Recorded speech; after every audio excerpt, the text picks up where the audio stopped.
Yeah, I mean, it's great energy today. Coming off a win, it's easy to come into practice and have a good feel about the game, and they did. We watched film, we corrected a few things, but then we had a nice light practice, got them going, got them engaged, and worked a lot on our end of game stuff. But when you win, it's easy to come in and work. All right, you guys got a new body in today. Phil Scrubb, obviously the Canadian fans very familiar with him. Talk about the fact that he's joining late and what he's going to need to do to kind of get the pace with these guys.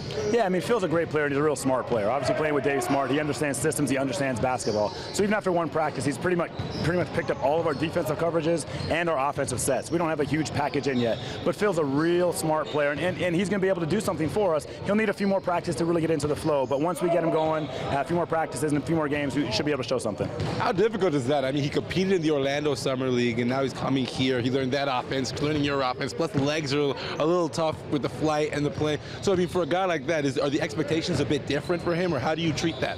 Yeah, in one way it's good in terms of NBA terminology are the same. So he's almost had an extended training camp, had more practice than some of the players on our team with NBA terminology, and some of the Raptors-specific things he'll get, in 1 or 2 days. His legs are probably a little bit tired, but we push our guys too. So everyone's at the same place. I think when the ball goes up, you got to be able to play no matter what. All right, now another guy that's impressed, Mr. Roberts.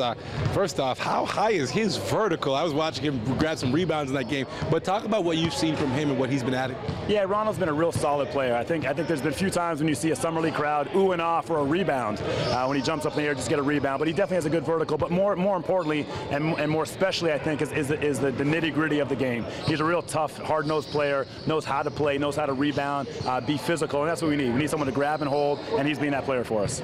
All right, a couple other rookies that we want to talk about. Get into Norman and DeLon. Your backcourt, the two guys, a great game, 9 assists for DeLon.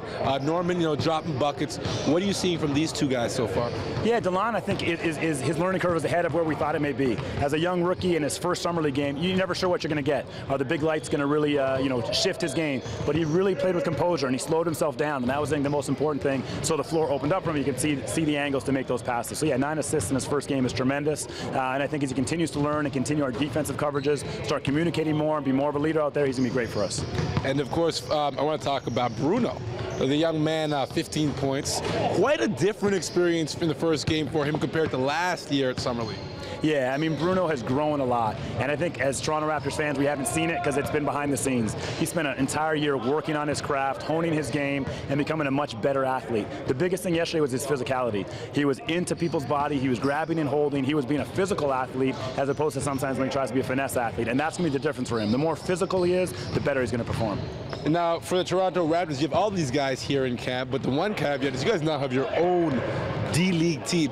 How does that change things for these guys here, knowing that, sure, maybe you don't make the big team, and maybe if you don't want to go to Europe, you've already impressed the guys who are making decisions for a D-League roster? Yeah, I mean, I think it really gives us a real competitive edge. I think we missed it last year, and the fact we're going to have it this year for our roster players is big, but also for the other players we have in our Summer League team. I think that they have a sense that, hey, I can play for this Toronto Raptors team in Summer League, and I might even not make their roster, but I might make their D-League team. Allows us to get a lot of good talent in, and the work effort is there because they know there's multiple roster spots, both our team roster and D-League roster for them to fill. All right, quickly, we'll get you out of here on this. I know you're an Oakwood guy, Toronto all day.